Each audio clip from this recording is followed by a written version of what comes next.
ವೀಕ್ಷಕರೆಲ್ಲರಿಗೂ ದೈನಿಕ ರಾಶಿ ಫಲ ವಿಶೇಷ ಕಾರ್ಯಕ್ರಮಕ್ಕೆ ಸ್ವಾಗತ. ಇವತ್ತಿನ ಈ ವಿಡಿಯೋದಲ್ಲಿ ನಾವು ವರ್ಷ 2024ರ ಜನವರಿ ತಿಂಗಳಿನ 18ನೇ ತಾರೀಕಿನ ದಿನ ಮಕರ ರಾಶಿಯ ಫಲಗಳನ್ನು ತಿಳಿದುಕೊಳ್ಳಲಿದ್ದು, ಈ ದಿನ ಮಕರ ರಾಶಿಯ ಜಾತಕದವರ ಪಾಲಿಗೆ ಹೇಗೆ ಸಾಬೀತಾಗಲಿವೆ, ಈ ದಿನ ಗ್ರಹ ನಕ್ಷತ್ರಗಳ ಸ್ಥಿತಿಗತಿಗಳೇನು ಮತ್ತು ಇಲ್ಲಿ ಉಂಟಾಗಲಿರುವ ಯೋಗಗಳ್ಯಾವುವು, ಈ ಯೋಗಗಳ ಪ್ರಭಾವ ನಿಮ್ಮ ಮೇಲೆ ಹೇಗೆ ಕಾಣಿಸಿಕೊಳ್ಳಲಿದೆ, ಜೊತೆಗೆ ಈ ದಿನಗಳಂದು ನೀವು ಹೊಂದಿರಬೇಕಾದ ಎಚ್ಚರಿಕೆ ಏನು ಅನ್ನೋದೆಲ್ಲವನ್ನ ವಿಸ್ತಾರ ರೂಪದಲ್ಲಿ ಇಲ್ಲಿ ತಿಳಿದುಕೊಳ್ಳೋಣ.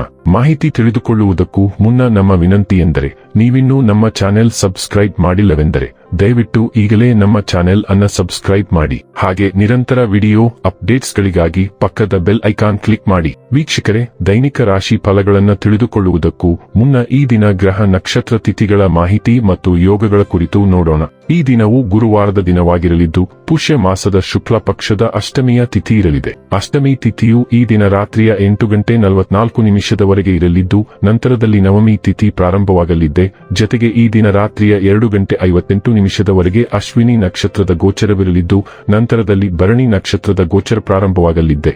ಜೊತೆಗೆ ಈ ದಿನ ಮಧ್ಯಾಹ್ನದ 2:48 ಸಿದ್ಧಿ ಹೆಸರಿನ ಯೋಗ ಇರಲಿದ್ದು, ನಂತರದಲ್ಲಿ ಸಾಧ್ಯ ಹೆಸರಿನ ಯೋಗ ಪ್ರಾರಂಭವಾಗಲಿದೆ.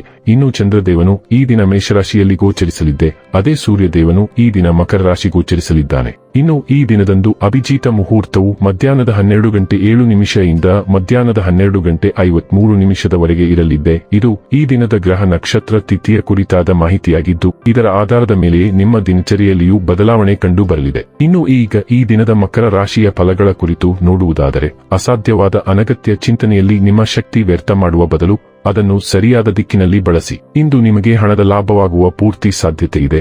ಆದರೆ ಇದರೊಂದಿಗೆ ನೀವು ದಾನವನ್ನು ಸಹ ಮಾಡಬೇಕು, ಏಕೆಂದರೆ ಇದರಿಂದ ನಿಮಗೆ ಮಾನಸಿಕ ಶಾಂತಿ ಸಿಗುತ್ತದೆ. ಒಂದು ಹಳೆಯ ಸಂಪರ್ಕ ನಿಮಗೆ ಕೆಲವು ಸಮಸ್ಯೆಗಳನ್ನು ಸೃಷ್ಟಿಸಬಹುದು. ನಿಮ್ಮ ಪ್ರೀತಿಪಾತ್ರರಿಂದ ಉಡುಗೊರೆ ಅಥವಾ ಪಾರಿತೋಷಕಗಳನ್ನು ಸ್ವೀಕರಿಸುವುದರಿಂದ ಇದು ರೋಮಾಂಚಕ ದಿನವಾಗಿರುತ್ತದೆ. ಸಹಯೋಗದಲ್ಲಿ ಹೊಸ ಉದ್ಯಮ ಆರಂಭಿಸಲು ಒಳ್ಳೆಯ ದಿನ. ಎಲ್ಲರೂ ಲಾಭ ಪಡೆಯುವ ಸಂಭವವಿದೆ. ಆದರೆ ಪಾಲುದಾರರ ಜೊತೆ ಕೈಜೋಡಿಸುವ ಮೊದಲು ಯೋಚಿಸಿ. ನೀವಿಂದು ತಾರೆಯಂತೆ ಪ್ರಕಾಶಿಸಿ, ಆದರೆ ಕೇವಲ ಪ್ರಶಂಸಾರ್ಹ ಕೆಲಸಗಳನ್ನು ಮಾತ್ರ ಮಾಡಿ. ನಿಮ್ಮ ಸಂಗಾತಿಯಿಂದ ನೀವು ಇಂದು ವಿಶೇಷ ಗಮನ ಪಡೆಯುತ್ತೀರಿ. ಸಂದರ್ಭಗಳು ಉದ್ಭವಿಸಬಹುದು, ಅದು ನಿಮ್ಮನ್ನು ಪ್ರಚೋದಿಸಬಹುದು ಅಥವಾ ಹಠಾತ್ ಪ್ರವೃತ್ತಿಯಿಂದ ವರ್ತಿಸುವಂತೆ ಒತ್ತಾಯಿಸಬಹುದು. ನಿಮ್ಮ ಜವಾಬ್ದಾರಿಯನ್ನು ತೆಗೆದುಕೊಳ್ಳಲು ಮತ್ತು ನಿಮ್ಮ ಹೋರಾಟದ ಮನೋಭಾವದಿಂದ ಇದೆಲ್ಲವನ್ನು ನಿಭಾಯಿಸಲು ಇದು ಸಮಯ. ನಿಮ್ಮ ಮಕ್ಕಳು ಅಥವಾ ಕಿರಿಯ ಸಹೋದರ ಸಹೋದರಿಯರನ್ನು ರಕ್ಷಿಸಿ.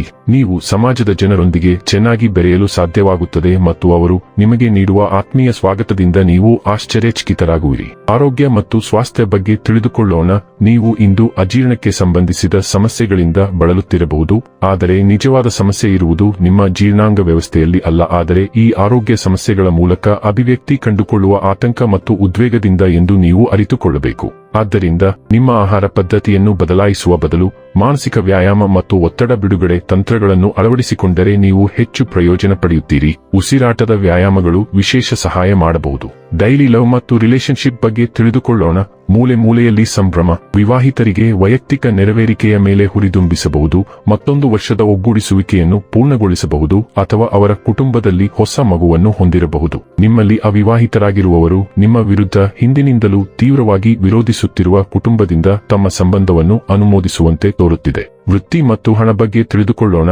ಯಾವಾಗಲೂ ನಿಮ್ಮ ಸುತ್ತಲೂ ಸುಳಿದಾಡುವ ಕೆಲಸದ ಆಲೋಚನೆಗಳಿಗೆ ವಿರುದ್ಧವಾಗಿ ವಿನೋದ ಮತ್ತು ಪ್ರಣಯವು ನಿಮ್ಮ ಮನಸ್ಸಿನಲ್ಲಿರುವುದರಿಂದ ನೀವು ಇದೀಗ ಸ್ವಲ್ಪ ವಿಭಿನ್ನವಾಗಿದ್ದೀರಿ. ಆದರೆ ಪರವಾಗಿಲ್ಲ, ಕೆಲಸದಿಂದ ಒಂದು ದಿನ ರಜೆ ತೆಗೆದುಕೊಳ್ಳಿ ಮತ್ತು ನಿಮ್ಮ ದಿನವನ್ನು ಆನಂದಿಸಿ. ಹೆಚ್ಚು ಚಿಂತಿಸಬೇಡಿ, ಏಕೆಂದರೆ ನೀವು ರೇಖೆಯನ್ನು ಎಳೆಯಬೇಕಾದಾಗ ಅದು ನಿಮಗೆ ಚೆನ್ನಾಗಿ ತಿಳಿದಿದೆ. ಕೆಲಸದ ಸ್ಥಳದಲ್ಲಿನ ನಿರ್ವಹಣೆಯು ನಿಮ್ಮ ಕೆಲಸದ ಬಗ್ಗೆ ಬಹಳ ಪ್ರಭಾವಿತವಾಗಿದೆ ಮತ್ತು ನೀವು ಪ್ರಚಾರವನ್ನು ಸಹ ಪಡೆಯಬಹುದು. ಇನ್ನು ಕೊನೆಯದಾಗಿ ಈ ದಿನ ಮಾಡಿಕೊಳ್ಳಬೇಕಾದ ಉಪಾಯಗಳ ಕುರಿತು ನೋಡುವುದಾದರೆ, ದುರ್ಗಾ ಸಪ್ತಶತಿಯನ್ನು ಪಠಿಸುವುದರಿಂದ ಕುಟುಂಬ ಜೀವನವು ಸಂತೋಷವಾಗಿರುತ್ತದೆ. ವೀಕ್ಷಕರೇ, ಇದಾಗಿತ್ತು ಮಕರ ರಾಶಿಯ ಜಾತಕದವರ ದೈನಿಕ ರಾಶಿ ಫಲದ ಮಾಹಿತಿ ಇಷ್ಟವಾದರೆ ವಿಡಿಯೋವನ್ನು ಲೈಕ್ ಮತ್ತು ಶೇರ್ ಮಾಡಿ. ಹಾಗೆ ಚಾನೆಲ್ ಸಬ್ಸ್ಕ್ರೈಬ್ ಮಾಡುವುದರ ಜೊತೆಗೆ ನಿರಂತರ ವಿಡಿಯೋ ಅಪ್ಡೇಟ್ಸ್ಗಳಿಗಾಗಿ ಪಕ್ಕದ ಬೆಲ್ ಐಕಾನ್ ಕ್ಲಿಕ್ ಮಾಡಿ.